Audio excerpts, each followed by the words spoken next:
In a world where the marks think they know better than the wrestlers and the bookers, the Fantasy Booking Institute exists to pretty much do exactly that. This is a visit from the FBI.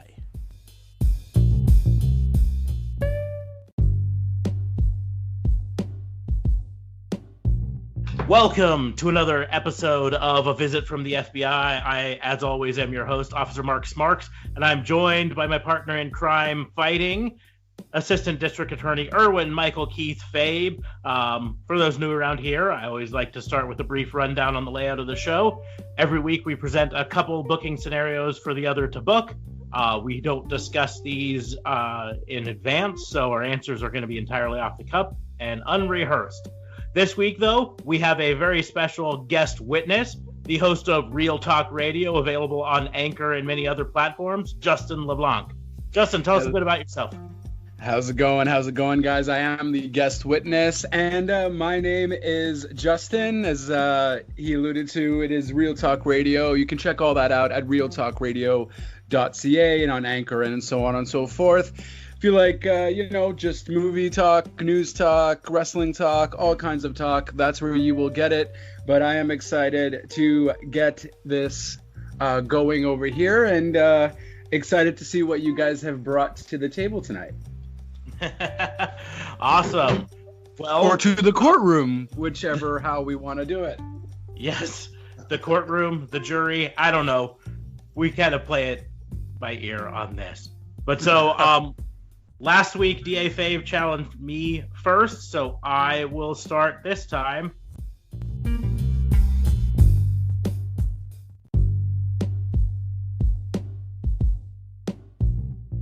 DA Fabe, your challenge. Let's do this. Your challenge to create the next faction for either AEW or NXT, your choice. The next, like a separate faction from what already exists. Yes, a totally new faction. Like AEW right now, you really only have two full factions. You've got the Elite, and you've got the Inner Circle. Well, what's SCU? I mean, SCU's that's a team. You could say it's maybe a faction, but it's really a tag team. You know what I mean? So, trio. But you could argue that it's a faction. So let's say there's three, right? NXT has the Undisputed Era, and by the SCU rules, you'd have the Forgotten Sons. Okay. And that's kind of about it for NXT right now. Wow. And you and I have. Well, yeah, I was kind of trying to think of more, but at the moment, I guess Shayna Baszler has her two friends, but they don't have really a name other than 3 out of the 4 horsewomen of MMA, but not all 4 of them. Fair enough, yeah. And holding up the 3 fingers just doesn't look as impressive as 4 fingers, so I don't know. Point. There's not a weak link if you don't have a pinky there, you know. So true. So, all right. Well, I love this concept, and I'm gonna go straight with. You got to go straight to the leader. I think I'm gonna go straight for Velveteen Dream as the leader, and I think we're gonna call them the Dreamers, which just makes obvious sense in my opinion, in terms of names. Velveteen Dream is as charismatic as anybody I can think of on the NXT roster right now, and I think, because I know that you were probably hoping I was going with Finn Balor as the leader of one. However, I think that because OC exists or the previous Bullet Club exists, you can't really go there. So I will go with Velveteen Dream as the leader. Factions kind of imply at least 3 or 4 people. So I think we have to throw in a tag team. And I don't know who I would do as the tag team. Or you could just make it up, essentially. Not necessarily have a tag team, but have 2 people you would like to see paired together, maybe? Yeah. I don't know if anybody gets eccentric enough for that. So hold on, I'm gonna look at the NXT roster right now. NXT roster. I mean, off the top of my head, the closest that would get that eccentric would be Breezango. Oh, that's gold right there. Absolutely. I love it. Yeah, I'm stealing it from you. Thank you for making it easy on me. It's gonna be Breezango. Breezango, Velveteen Dream, and actually, I really like the idea of throwing Keith Lee in there for some reason. It's kind of the muscle. He's not really all that eccentric, but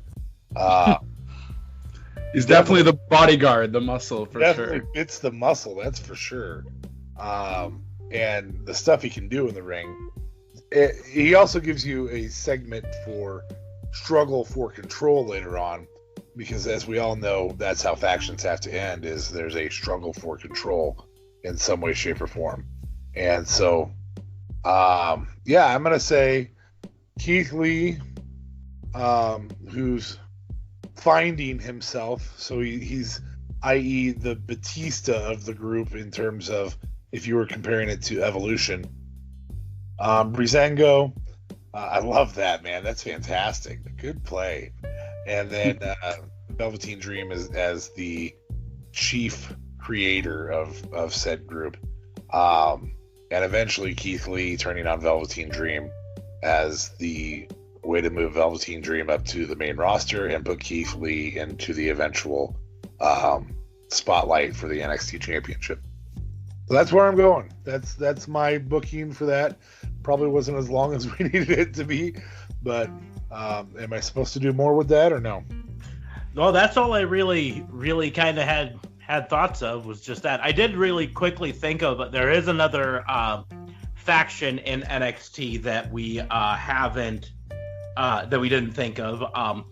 It's technically an NXT UK faction, but Imperium, who've been appearing on NXT recently, which is Walter, Alexander Wolf, and then I'm totally blanking on their names right now.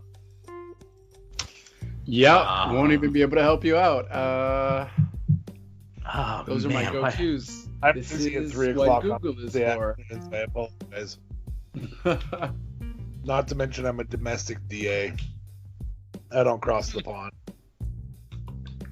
Yeah, well, that's the deal. That's part of why they didn't come to my my thoughts at first, because I was like, they're really in NXT UK, but they've been on the NXT product this last couple of weeks. Fabian Eichner and Marcel Bartel. That's right. There we go. That was gonna bug me if I can get that figured out. But so I mean that's technically another stable, another faction that we could talk about. But yeah, I think NXT was the smart way to go with that, just because it doesn't have enough factions right now. And DA Fabe and I have talked at length multiple times over the last few years about how factions are very important in wrestling and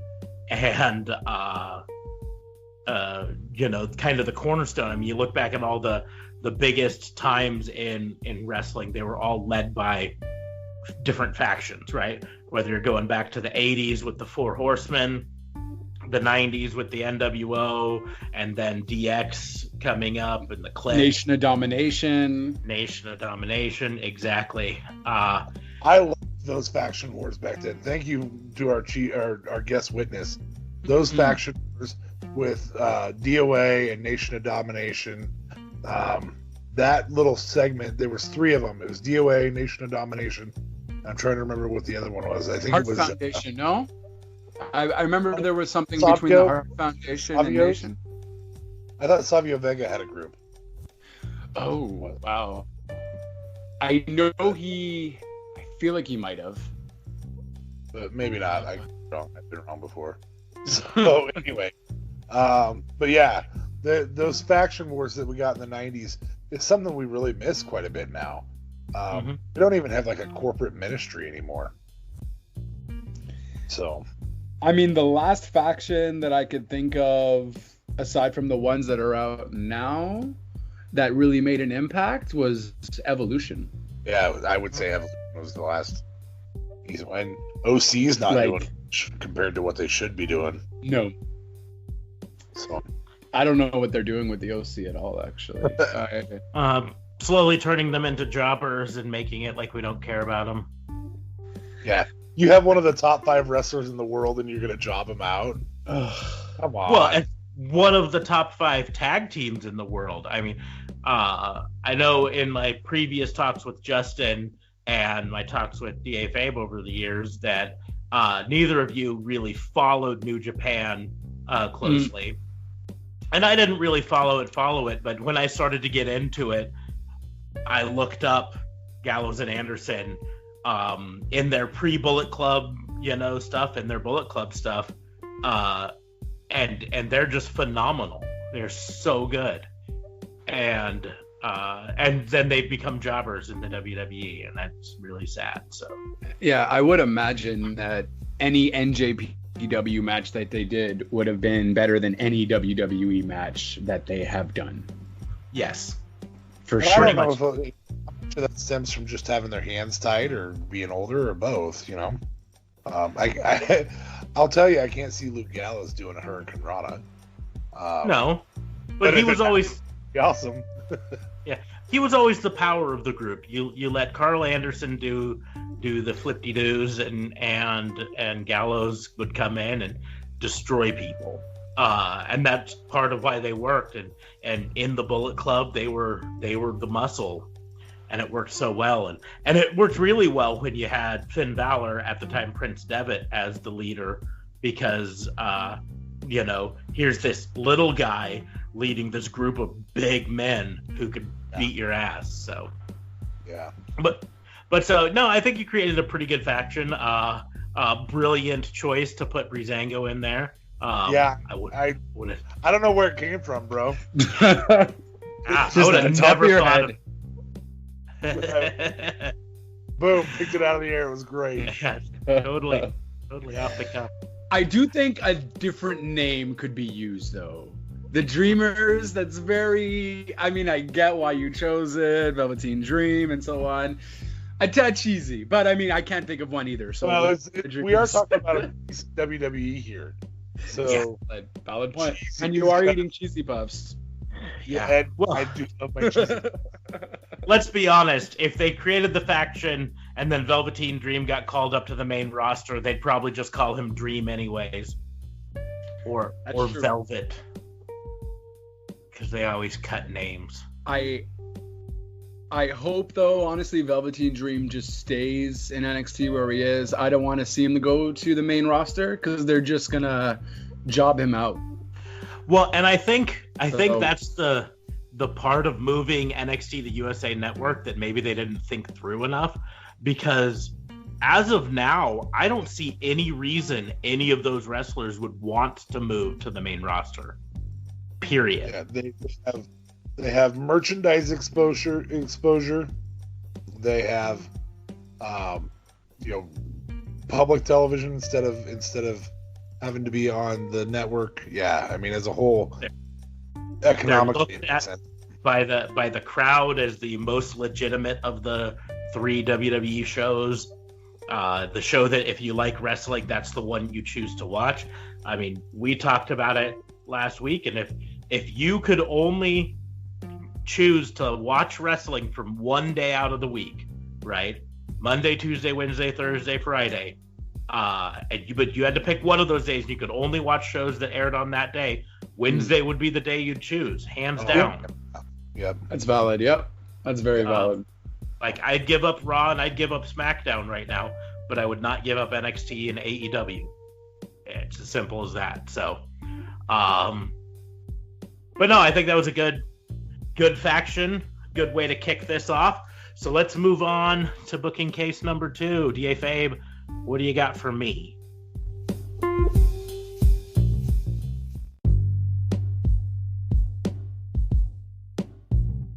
I am going to give you. So we talked, actually, you and I talked a little bit off out of the courtroom about how Wednesday is the strongest, which we just mentioned in the courtroom here. I really want to see you strip the draping of gold. I want you to fantasy book how you remove all the gold from Undisputed Era. Oh, I thought we were going to be nice this week. That's not that. I've been way more vicious in the past. You've been way more vicious, but I like the Undisputed Era so much I don't want them to lose any of the gold. To lose something. To be fair, just be in Vince's mind. Yeah. Well, that's the deal. That's most likely what he's probably thinking. It's going to happen, no doubt about it. It's just I don't want it to happen. And so, well, I mean, I think the easiest thing would be we've got this phenomenal match coming up here this week, I think. That's going to be night. Dominic Dijak. Yep, Dijakovic and Keith Lee and Roderick Strong in a three-way for the North American title. And I think the easiest way there, you get the title off Roderick by putting it on one of those two big hosses. You couldn't go wrong either way. A lot of people are really impressed with Keith Lee. I've been a Dijakovic fan since he had a better name in Dominic Dijak. And didn't have this stupid extra couple syllables put on the end of it. So I would probably put the title on him, but that's me. So then you got Roddy with no title. I think what this leads to is kind of what you alluded to as a power struggle. At this point, Roddy is like, well, I had the North American title, and I don't anymore. And you used to have the American title, Adam Cole, and then you didn't, and now you've got the world title. And that's what I want. And so Roddy maybe gets booted out of the group because of this, or maybe starts to say, I want to take over the group and lead them against Adam Cole. So then we've got some phenomenal Adam Cole versus Roderick Strong matches. That'd be interesting. I think you can stretch that out over a couple months easily, maybe even 2 pay-per-views, 2 takeovers, where, you've got it, in one takeover that leads to a conclusive, a clean victory, but a victory in the way that gives Roderick Strong still an argument that he needs another shot. The rest of the Undisputed Era comes out, looks like they're going to interfere, but doesn't, but causes enough of a distraction that Adam Cole can hit the Shining Wizard and get the victory and retain. But leading up to the next pay-per-view, where Roderick is able to get his victory, maybe they set it up as a ladder match or something like that. So Roderick, now no longer in the Undisputed Era, can pick up the victory and get that world title. The toughest one, to be perfectly honest, because Adam Cole is so good that he doesn't need a title to be. I mean, he's that smarmy heel that you don't want to like, but you like. And so as he struggles to try to get a title, it's just as much fun to watch. So I don't have a problem with him not having one. It's the toughest one is taking the title off Bobby Fish and Kyle O'Reilly. Yep. Because they are just so good as champions. And right now, I just don't know if there's another tag team in NXT that I'm 100% sold on that could take the titles off of them. You know what I mean? Because in terms of, there's Breezango, no, and they're not going to be the ones that I have take off. You've got the Forgotten. Well, Street Profits are no longer there, right? They're officially Raw. They're no longer doing anything in NXT. They're officially out of NXT. They would have been the easiest ones to go with. Sure. We don't. Could have a demotion too. You could. I was just trying to think here. We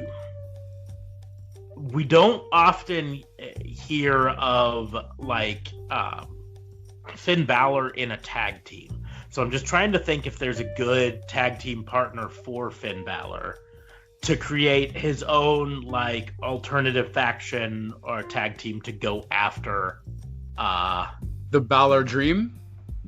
Balor Dream. Oh no, I know.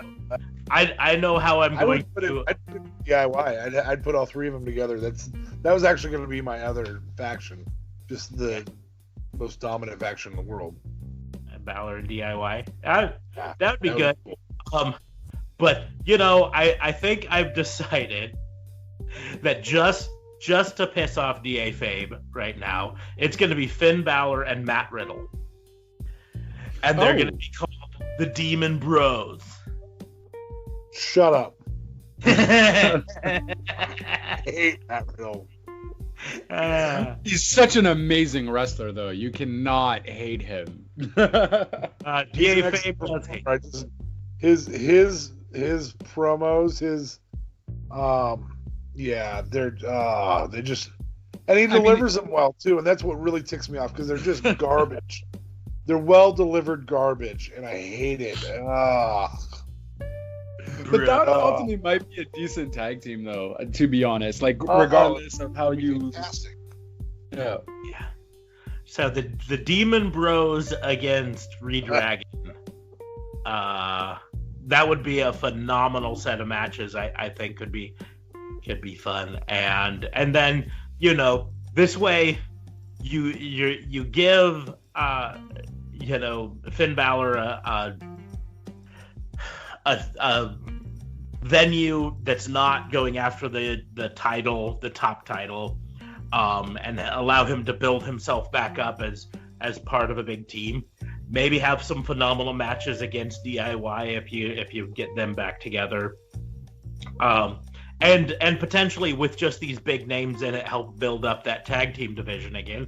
Because I'm just noticing it is pretty weak right now in NXT, and it could use we know WWE doesn't value tag teams very much, so that plays into it. I guess the only other tag team that would be fun to put together just to fantasy book another tag team would be to come out of these Keith Lee versus Dominik Dijakovic matches with them forming an alliance and becoming the most dominant tag team ever.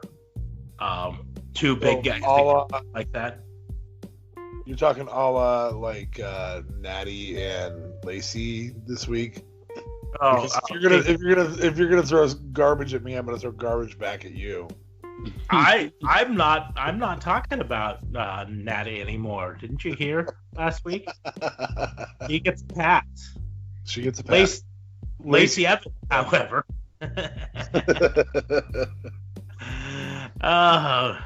But yeah, no, I think that's how I would probably do it there. I am surprised that you didn't go the Randy Orton route with Cole, say, losing the title just naturally to, say, Tommaso Ciampa or Finn Balor or any of the other people that are that they're building that feud with, and Roderick Strong picking it back up via some type of number one contendership match. They don't really have like the Royal Rumble for them, but for NXT. But I'm surprised you didn't go that route. That was a really good throw off on that one because Triple H didn't have the title. Yeah. Well, I like the idea of Roderick manning up and being like, I'm tired of being your whipping boy. I want that title and I'm going to go after it. And in fairness, it might be at least slightly influenced by the podcast I listened to earlier this week. It was Matt Coon's Total Engagement. He does a segment every week called the Best Angle Ever. And this week's one was going back to when Sting joined and then out of in his feud with Ric Flair, where he became good friends with Ric Flair. Ric Flair was a face, became really good friends. The Four Horsemen joined up. So you had Ole and Arn Anderson, Ric Flair, and Sting as an official member. Sting then won a shot at the world title and thought everything was cool and that Ric Flair was fine with them going at this, and they were great friends because they were in the Four Horsemen together. And then on an episode this was before they had Nitro, but Ole and Arn and Rick and Sting come out to the ring, and they form kind of a circle around Sting, and they say, we wanted to do this in front of the whole world so everyone knew this, but Sting, you're not one of the Four Horsemen anymore, and it's because you chose to go after this title. Ric Flair talked us into this. We give you 1 hour, or we give you 2 hours till the end of this Clash of Champions, till the end of this show, to renounce your shot at this belt, or we're gonna beat the living tar out of you. And then Sting stood up to him, and it was gonna lead to a big match at the next pay-per-view, where Sting would have won the world title, but then he blew his knee out, and so they had to push that back like 6 months. But he eventually won the title. But so that might have been in my head a bit, because it's really kind of mirroring that feud a bit there. The member of this group who was the latest member to show up, because I mean, you remember Undisputed Era existed before Roderick. He was brought in when Bobby Fish went out injured, and then when Bobby Fish came back, he kind of became like this third wheel member sort of a thing. And so just having it play like, you know, he finally feels like he was never truly the member. He was just the fill-in, but now he wants that shot. So I think that's how I probably would have gone with it. Any changes you'd make, our witness? Sorry, say that again? Any changes you'd make, Justin?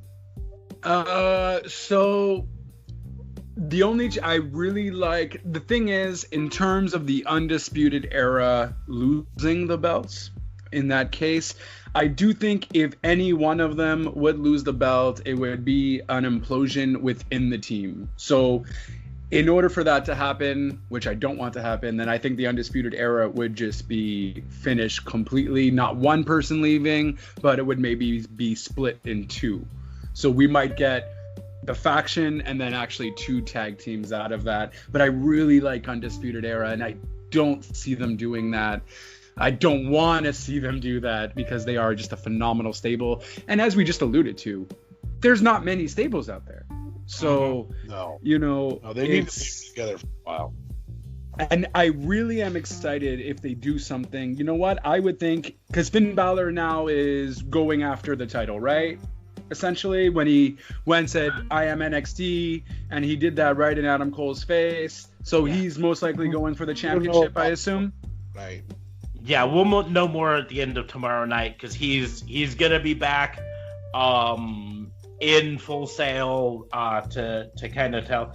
I mean, they were definitely hinting that he was going after the title, but then again, at the end of that episode, they also had Ciampa return and flat out say, I'm going after the title, I want Goldie back. So we'll find out for certain tomorrow. I would expect that it's going to end up being at least some sort of triple threat for the title. Adam Cole and Ciampa and Finn Balor for it, which gives them a way to take the title off Adam Cole without him losing it, and put it on someone else and set up a new fresh feud. Although, in fairness, we haven't seen an Adam Cole versus Ciampa feud. True. So, who knows? I mean, it's exciting. Yeah, no, that would be, we haven't seen that, so that would be very exciting to do if they do that feud. But then I had a crazy idea. We're talking fantasy here. Well, it could actually happen in reality anyways. What if Finn Balor were to actually come up with a stable? And then Finn Balor's stable would go after the Undisputed Era and essentially take all their titles, thus still leaving the Undisputed Era as a team. Now, granted, this would be over months. We could definitely still see that, though, for sure. Yeah. But with El Chapo, like, it wouldn't be with El Capo being in Finn. Like, I would love to see Finn Balor and El Capo work together, but just given the fact that he mentioned he was going after the title, triple threat definitely seems more likely they'd go that way. But I would have liked to have seen Finn Balor lead a stable with El Capo and whoever else they could think of, I guess. Mm-hmm. But yeah, those are my thoughts. Yeah, but we need more staples, though. That's ultimately what it lies down to, because NXT barely has any, and Finn Balor making a stable, another, I guess, original club or original club version 2, if you will, club version 2 or something. Wow. I mean, they trademarked the name Balor Club a long time ago, so they could just go with that. They could just go with that. That's true. I'm just kind of looking through the NXT roster to see if I were to put together a 4-man stable with Finn Balor, who would I definitely choose? And you know, Matt Riddle's so there. Tough. Matt Riddle definitely. He's definitely there. Right. You know, I would love to see, you know, Dijakovic would be fun in a stable, but yeah, he just doesn't have a character thing. I am a huge fan of Angel Garza. I think he's phenomenal, and to put him in a stable where he can be kind of the color, the out there guy. Finn Balor can go back to his real rock and roll gimmick. That would be fun. I don't know. There's a lot of ways they could go. But... So is Humberto Carrillo is main roster, right? He's now officially main roster, yes. He just fought Seth Rollins in a pretty decent match, I guess. Yeah. I just didn't know if it was actually him that he's on that roster. Yeah, he was officially chosen by Raw on the second day of the draft when he was on the first day draft pool and shouldn't have been available.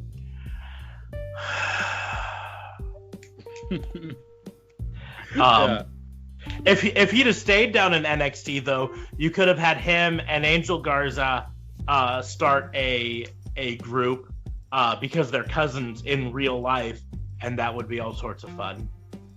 Why didn't NXT get anybody?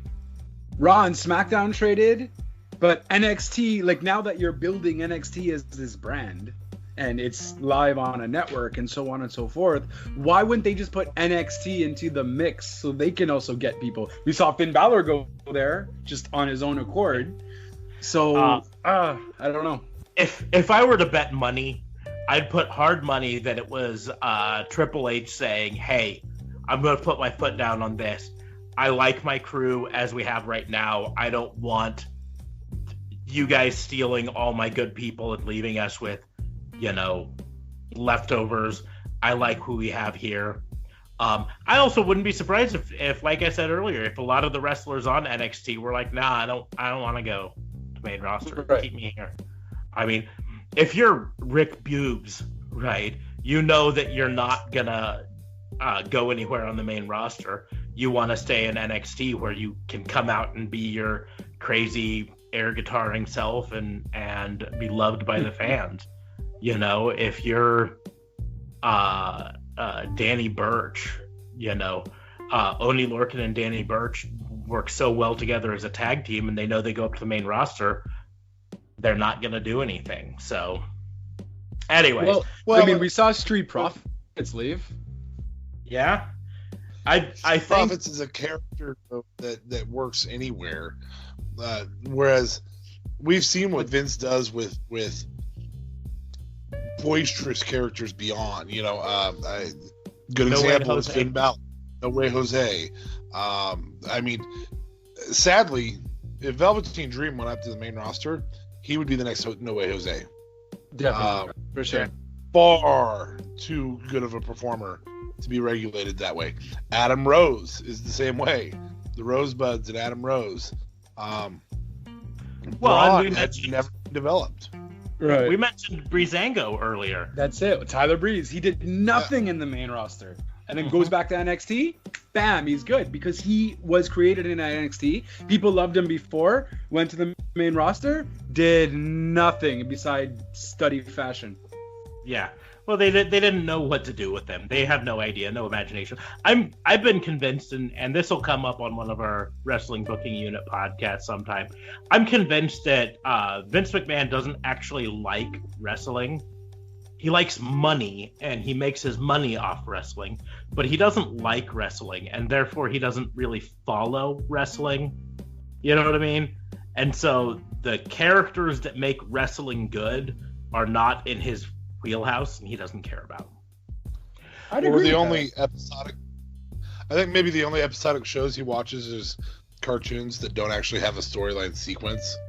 So this week we have the Ninja Turtles facing Shredder, and next week we'll just have the Ninja Turtles face Shredder under different circumstances again. And then the next week we'll have Ninja Turtles against unknown super villain, and then it'll be back to Shredder. Because we don't need to tell a story here. We just need the Ninja Turtles on TV. And I really feel like I'd be down with that. Or maybe he just set his DVR to record every episode of something, but it didn't record them in any order. So it's like, all of Star Trek The Next Generation, but just randomly. And he's like, well, that's how you tell a good story. I don't know who this Quark guy is who just showed up from another show, but brilliant. I like it. That's good S-word. Okay. Well, we've had a couple good ones, and we've gone off on a nice little tangent, and now I think it's time for our witness to challenge one or both of us to a booking something. So what do you got for us? I'm going to break in here really quickly to talk about our sponsor. I know you've heard me mention Anchor.fm before. It's by far the easiest way to make a podcast. Let me explain really quickly. It's free. You don't have to have any experience in advance to do it. There's creation tools that allow you to record and edit your podcast right from your phone or computer. They're going to distribute your podcast for you so it can be heard on Spotify, Apple Podcasts, many other more, Google Podcasts, pretty much any place you can look for a podcast. And you can even make money from your podcast with no minimum listenership. It is everything you need to make a podcast in one place. So what are you waiting for? Go download the free Anchor app on the App Store or go to anchor.fm to get started.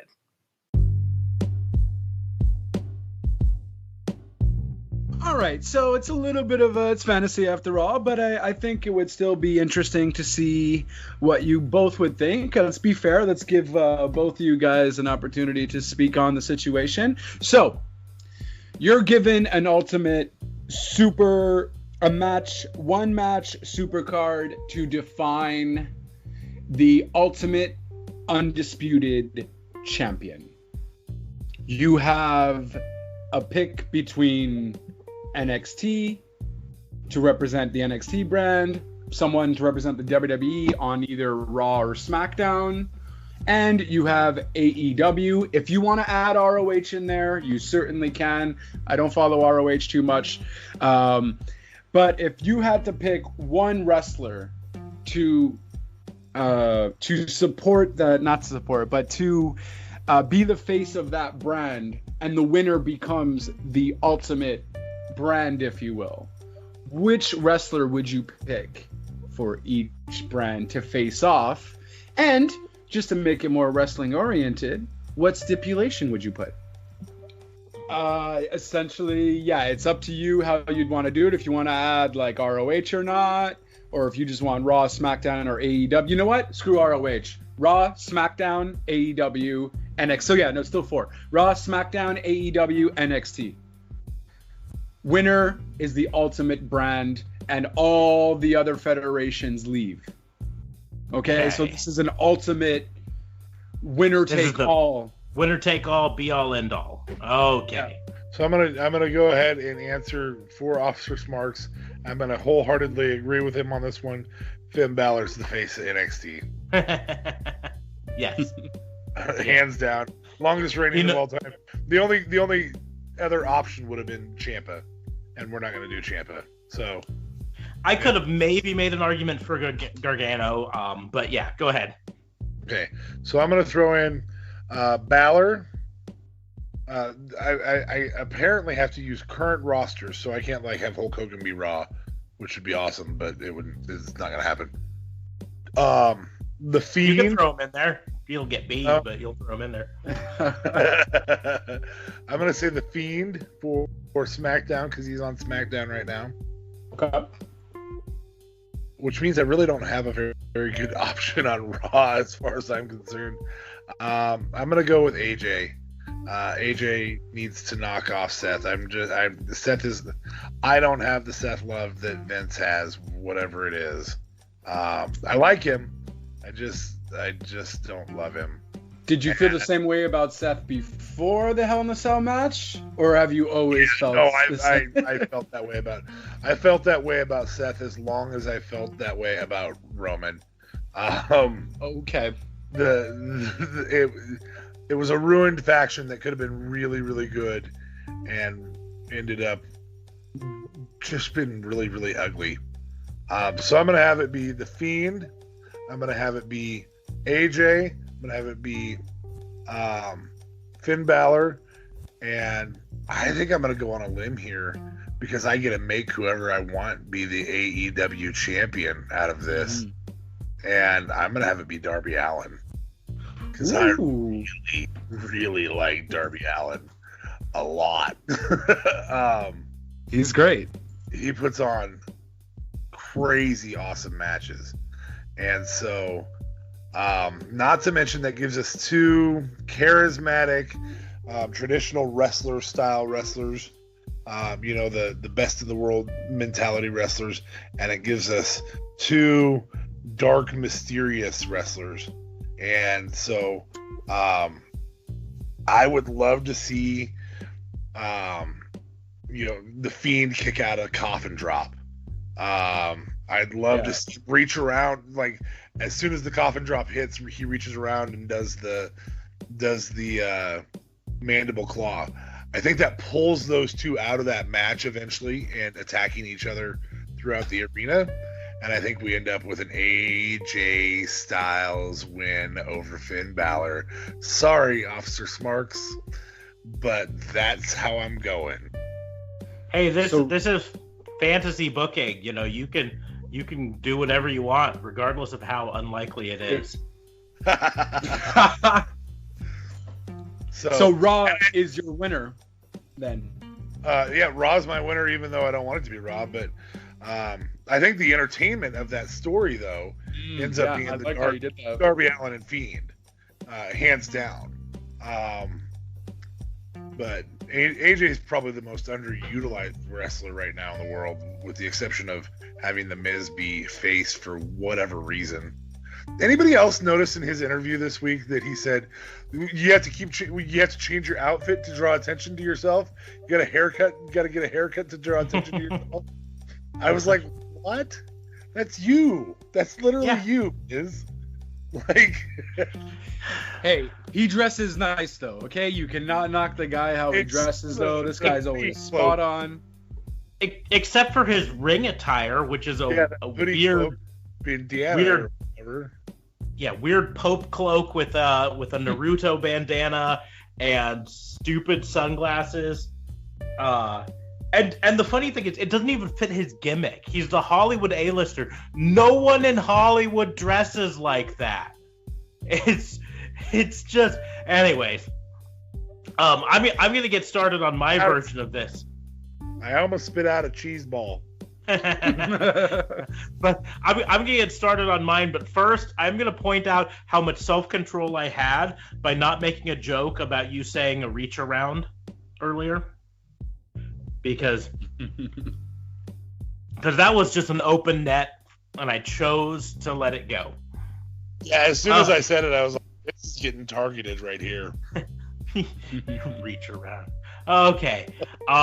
Well, it's going to sound pretty silly for me to say But I would do Finn Balor as the face of NXT just because of all of the things that he said. Also, in full disclosure, I am a total Finn Balor mark. I love Finn Balor. I loved him from Prince Devitt. I love him in NXT. I hated how he was treated in WWE main roster. I'm glad he's back down there.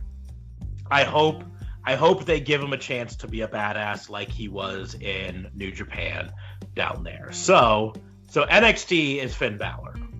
From Raw, that makes it a little tougher. And to be perfectly honest, since this is fantasy booking, I might go a little bit off the beaten path for who would represent Raw. Because like you say, it's tough. I'm a Seth Rollins fan, but he's way better as a heel, and they haven't had him as that recently, so that's not nearly as much fun. And so I am going to go with Aleister Black. Officially part of the Raw roster. Really needs to come up. So you could have him end up as the champion there. And then that gives you some matches that we never got to see in terms of Finn Balor and Aleister Black in the same ring. That would be awesome. Which would be an absolutely banger of a match. Going to SmackDown. Oh, geez, who would I choose from SmackDown? I mean, it's tough not to say The Fiend because he would be the top. Ali would be fun, and that would be a banger of a match to put those three together. I'm just thinking of the matchup to represent SmackDown. I don't know, but I'm just thinking of the matchup. I think, unfortunately, the part of my brain that does try to think like Vince says, well, if we're talking about dominance in the thing, it's got to be Roman Reigns, right? Jesus. So it probably would be Roman Reigns from SmackDown. I just think that... Hold up.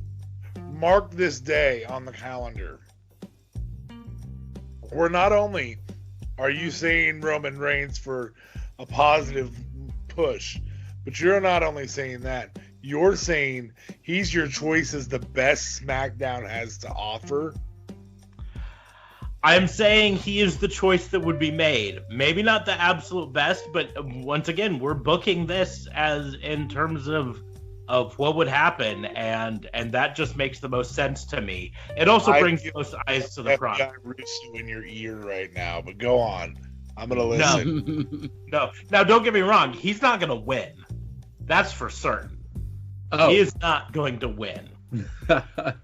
And then from AEW, it's tough because there's part of my brain that says if only for the pop that it would get, Cody would be the choice, just from a standpoint, Cody finally standing up to his former company and all of that. But, John Moxley would be a good choice for much the same reason. But it's got to be Kenny. It's got to be Omega. So then you've got a fatal four-way. You've got Finn Balor, Roman Reigns, Kenny Omega, and Aleister Black. That's right. That's right. That's it. True. Yes, Aleister. So with Finn Balor, Aleister Black, Roman Reigns, and Kenny Omega all in one ring, that would be a banger of a match in every extent of the word. And I think, and that at this point, anyone listening would probably call me an AEW mark, but you'd have to have Kenny win that match in the end. I think if you set it up as an elimination match, it makes for a ton of fun. And when you have all these things, put in an elimination match in a cage. Ooh, okay. Okay. And then you have it start off. Aleister Black can be the first eliminated, but we're still talking 20 minutes into the match before we get that first elimination. Roman Reigns probably eliminated second, leading up to the final showdown. Both former leaders of the Bullet Club, Finn Balor versus Kenny Omega facing off, with Kenny Omega getting the victory in the end. Which How does he get it?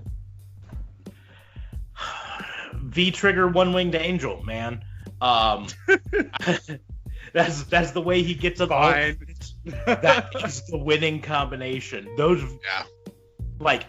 Sitting at home watching a Kenny Omega match, when he hits a V-trigger on someone who on the ropes there, I feel it in my chest. I'm like, oh, that looks like it hurts so bad. So it's got to be that. You know, you could have this whole thing where it looks like Finn Balor's going to get the win. He goes up for the coup de grace, whatever they want to call it. There you go, yeah. And Kenny rolls out of the way. He rolls through. Kenny gets up, hits him with the V-trigger. One-winged angel. 1, 2, 3. Winner and last man standing. Last company standing. AEW. Best in the world. That's probably how I would do it, I guess. I don't know. The only thing I would change is how the match actually ended. He's about to do the coup de grace. Kenny Omega gets up, gets him into the V-trigger, and then boom, 1, 2, 3. I think that would be a nice little ending. But I like your elimination cage. That's pretty awesome. Did you have a stipulation, by the way, or it was just a regular match for you? No, I didn't have nothing special. Just a regular match? Yeah, just your everyday. I don't need it in a cage because, you know, here's the deal. AJ's the best in the world anywhere he is, so whether he's in a cage. That's well, you put it in a cage, there'd probably just be a referee stoppage. We picked the exact same. So all 3 leaders of the Bullet Club have been selected that are in North American wrestling right now. That's pretty impressive, to say the least. It says a lot for what the Bullet Club has been in the past. And you mentioned the 4th leader. You almost went with Cody. Mm-hmm. So, in fairness, Cody was never really the leader. He just kind of went part of after the Bullet the Club leadership, but he was part of it. Yeah. He was part of it, but not the leader. Yeah, exactly. So you totally redeemed yourself with Kenny Omega over after Roman Reigns. Like, I gotta give you props. I was only going with Darby because he was so good a week and a half ago. And that's the problem, is like Darby's so good, but just looking at the AEW roster, like you could have made an argument for Cody. You could have made an argument for Darby. You could legitimately make an argument for a Joey Janela or a Jimmy Havoc if you wanted to. You've got John Moxley, right? Kenny Omega, Adam Page. Yeah, Adam Page. You could. I mean, you could the only ever to represent the band. I don't know. I mean, you could even argue Pentagon if you wanted to, and then there are still half a dozen wrestlers in AEW that we haven't really seen wrestle. Like Wardlow, haven't seen him wrestle yet. We haven't seen Luchasaurus do a singles match and won't for a while now, unfortunately. Well, he was injured though. Haven't seen Orange Cassidy in one of these matches. Yeah. And see, we can't put Orange Cassidy in this because he would just kill everyone. Oh yeah, those kicks are vicious. Slow motion Canadian Destroyer on everybody. Well, I don't know if it came through or not, but we have to consider there's only been one AEW champion, and that's obviously none other than Chris Jericho. So you have to kind of consider that as Le champion. He's a stud. So yeah, I mean, there's so many ways you could go with AEW. I mean, and not saying, you know, we've talked before that WWE probably top to bottom, you know, has the greatest roster in professional wrestling right now, because like you said, AJ Styles, you could make an argument for Bobby Lashley. He hasn't been handled very well currently in WWE, but he's a phenomenal talent, and he looks like a monster. Drew McIntyre would definitely be in at least the conversation. Kevin Owens would be in the conversation. Randy Orton, you mentioned earlier. Rey Mysterio would be someone to think about. Samoa Joe, Seth Rollins, and I haven't even gotten all the way through the Raw roster. Then you get down to SmackDown, and you've got Kofi Kingston, Braun Strowman, Brock Lesnar, Ricochet, Ali. Yeah. Cain Velasquez. Luke Harper. Oh, Jesus. And these are all people. Shinsuke Nakamura could be at least in that conversation. And then NXT, we both went straight to Finn Balor, but I mean, legitimately, Adam Cole would be in that our conversation, which would have fit the Bullet Club mold as well. Johnny Gargano. Yep. I mean, there's a ton of people that would fit that. But that's probably the way I would do it. So, I am curious who your current best in the world is, Justin. Okay. So for Raw, I would actually have to go with Seth Rollins, because honestly, like him or hate him, he's a phenomenal wrestler. Yes, he is better when he's heel. His face talking is just ridiculous, but he's just a phenomenal wrestler. Then I'm saying phenomenal, then I'm thinking AJ Styles. You know what? I'm sticking with Seth. Seth is taking Raw. For SmackDown, so for SmackDown, you know what? SmackDown, where... Because if I have Seth Rollins... You know what? I'm giving Bray Wyatt to SmackDown, so we actually continue the Seth Rollins Bray Wyatt feud, since we're talking about a brand ultimate best in the world. So we have Seth Rollins, Bray Wyatt. For NXT, we are going to be putting. I'm giving it to Johnny Gargano, actually, to go for NXT. Cool. I like it. And then Finn Balor. Yeah, Johnny Gargano is my choice. And then in terms of for AE dubs, I gotta go with Joey Janela. And then, I had to. Why Janela?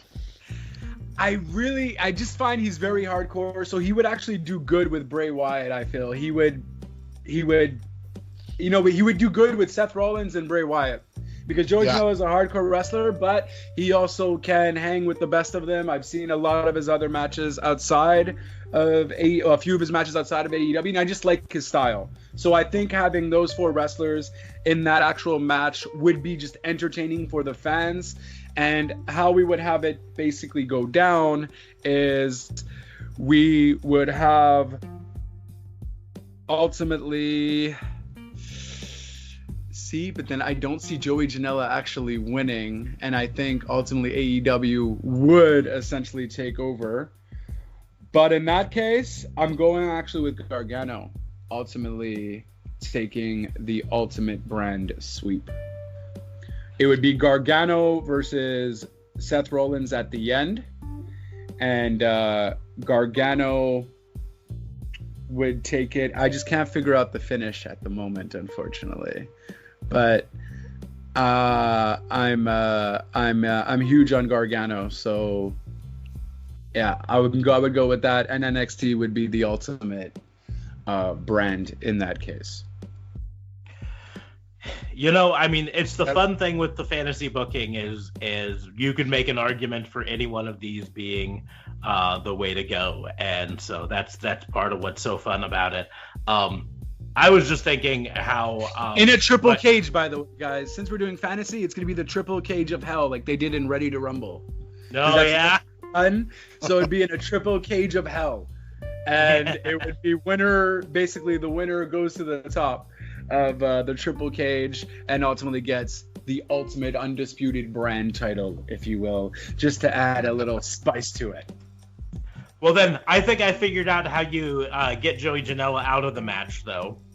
You have him get up to the top of the second cage, and then David Arquette's there, and Joey Janela decides to dive off the top of the second cage to take David Arquette out. Fair enough. Because he's a legitimate threat, David Arquette is. I mean, he won that WWE Championship, guys. He won that championship. Yeah. Now, I would like to point out how much restraint it did take for me to not book it to be Kenny Omega versus Seth Rollins in the end, because DA Fabe and I have had this conversation recently. It came to me. I was listening to a podcast, and they were talking about Kenny Omega's current heel gimmick that he's been doing on Being the Elite, where he talks a lot of smack about NXT wrestlers, calls them dark match wrestlers or developmental talent, and he's going to be the main event and all of this. And I just had this epiphany, and I was like, that character, Kenny Omega's character, is Seth Rollins' Twitter feed. That's his character. He's taking this whole thing from Seth Rollins' Twitter feed. I'm the best in the world. You guys can hang with me. Yada, yada, yada, yada. And he's turning it into his own character. So to have Kenny Omega versus Seth Rollins in the end was an open goal that I chose not to take. And it very well might actually happen, because we just saw Kenny Omega talk about, or Seth Rollins actually mentioning for Kenny Omega to face him at WrestleMania once he's done with the minor leagues, right? So, and if you were Vince Russo's son, you would ultimately believe they're all in cahoots. So who knows what's possibly might happen for WrestleMania? And if they are in fact all in cahoots, you got your dream match right there. Yeah. Well, I mean, we've got TNA coming back for one night only, so maybe it'll all happen in TNA. Matt, that's why I don't know if Seth Rollins would be able to go, but we never know. One night only. Why not? Yeah. One night only. Did you hear about that, DA Fabe? Yeah, they announced that Impact for one night only WrestleMania weekend will be TNA again. Yeah, I heard about it. I'll be clearly not interested. I'm gonna pay it. Is Hogan gonna be there or something? Are we gonna have Hogan and Kurt Angle and the whole main event mafia there or something? So far they haven't really announced anything. They did send an invitation over Twitter to the Young Bucks and Motor City Machine Guns, saying, "Hey, come wrestle for us on this one night." Whether that happens or not, who knows? It would get me to turn on TNA wrestling, though. Oh, you just want to see MCM back together? That's right. That's right. Love me some Motor City Machine Guns.